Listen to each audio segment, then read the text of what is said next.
Corona virus के दौर में स्कूल खुलने चाहिए या नहीं खुलने चाहिए, परीक्षाएं होनी चाहिए या नहीं होनी चाहिए, इस पर हमारे देश में भी बहस चल रही है और पूरी दुनिया में भी बहस चल रही है। और यही जानने और समझने के लिए संयुक्त राष्ट्र की संस्था यूनिसेफ और विश्व स्वास्थ्य संगठन ने एक स्टडी की, जिसकी रिपोर्ट में परेशान कर देने वाला सच सामने आया है। रिपोर्ट में कहा गया है कि दुनिया के करीब 43% स्कूलों में बच्चों के लिए साबुन से हाथ धोने की सुविधा नहीं है।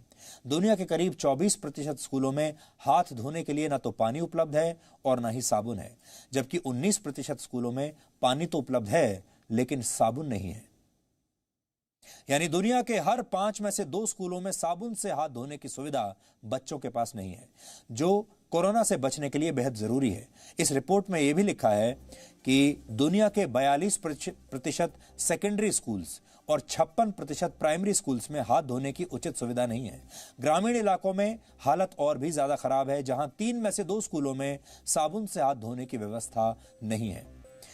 कोरोना महामारी की वजह से पूरी दुनिया में स्कूलों को बंद करना पड़ा, जिससे 190 देशों में 150 करोड़ से ज्यादा छात्र प्रभावित हुए हैं।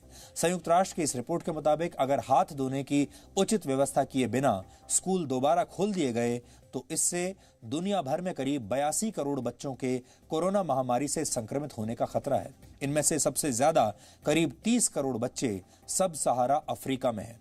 करीब 12.5 करोड़ मध्य और दक्षिणी एशिया में रहते हैं, जिनमें से 9 करोड़ से ज्यादा बच्चे अकेले भारत में रहते हैं, जो स्कूलों में साबुन और पानी से हाथ धोने की सुविधा से वंचित हैं। अगर आप कुछ देर के लिए कोरोना वायरस को भूल भी जाएं, तो सोचिए कितनी गंभीर बात है कि दुनिया के 40% से ज्यादा स्कूलों में बच्चों के लिए हाथ धोने की मूलभूत सुविधा तक उपलब्ध नहीं है। अब जब भी सरकार स्कूल खोलने का फैसला लेगी तो हर स्कूल को यह सुनिश्चित करना पड़ेगा कि बच्चों को साबुन से हाथ धोने की व्यवस्था हो, ताकि वो बहुत जल्दी समय पर अपने हाथ साफ करते रहें।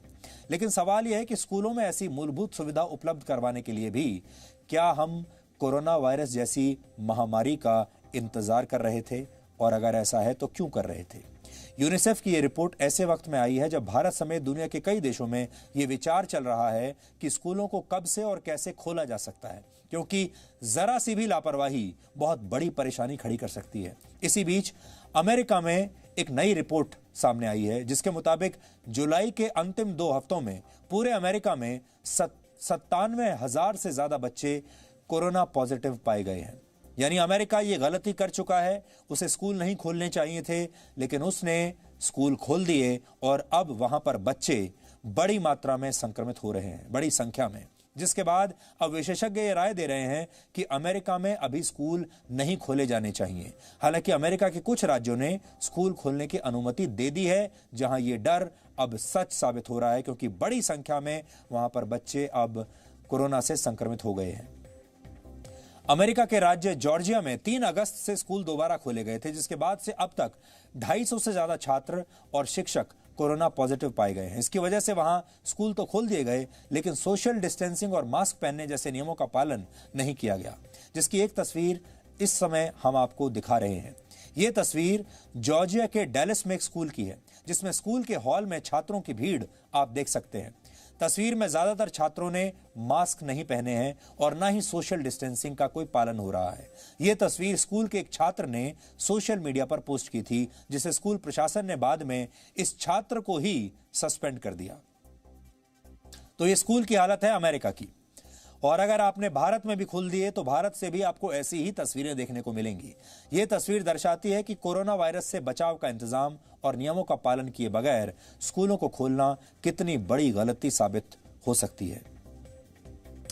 हमारे देश में भी कोरोना वायरस की वजह से स्कूल बंद हैं, कॉलेज बंद हैं, लेकिन साथ ही कई परीक्षाएं रद्द की जा चुकी हैं या स्थगित की जा चुकी हैं। ऐसे में जेईई और नीट की परीक्षा देने वाले छात्र भी परीक्षा स्थगित करने की लगातार मांग कर रहे हैं। सुप्रीम कोर्ट में दोनों प्रवेश परीक्षाओं को स्थगित करने के लिए याचिकाएं भी दायर की गई थी। छात्रों का यह कहना है कि स्थितियां सामान्य होने के बाद ही परीक्षा कराई जाए।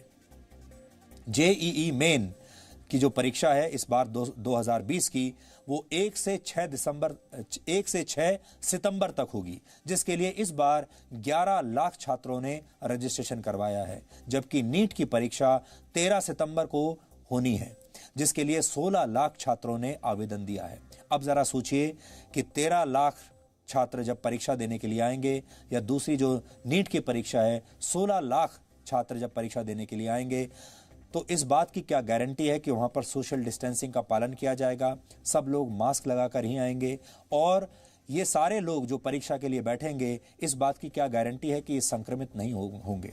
अगर लाखों की संख्या में जब ये बच्चे, ये छात्र परीक्षा देने के लिए आएंगे और अगर इनमें से कुछ लोग भी संक्रमित हो गए, तो ये महामारी भारत के युवाओं में फैल जाएगी, छात्रों में फैल जाएगी, और उसके बाद एक नई चुनौती देश को झेलनी पड़ेगी। इसलिए आज हमारा सरकार से ये कहना है कि बहुत सोच समझ कर ये फैसला लें कि उन्हें इन परीक्षाओं को आयोजित करना है या अभी इन्हें और कुछ दिनों तक, कुछ महीनों तक स्थगित कर दिया जाए। ये बहुत बड़ा फैसला होगा और इस फैसले के जो परिणाम हैं ये बहुत दूरगामी होंगे। इसलिए सोच समझकर फैसला किया जाए। Presenting V News app available on Google Play and App Store. Download it now.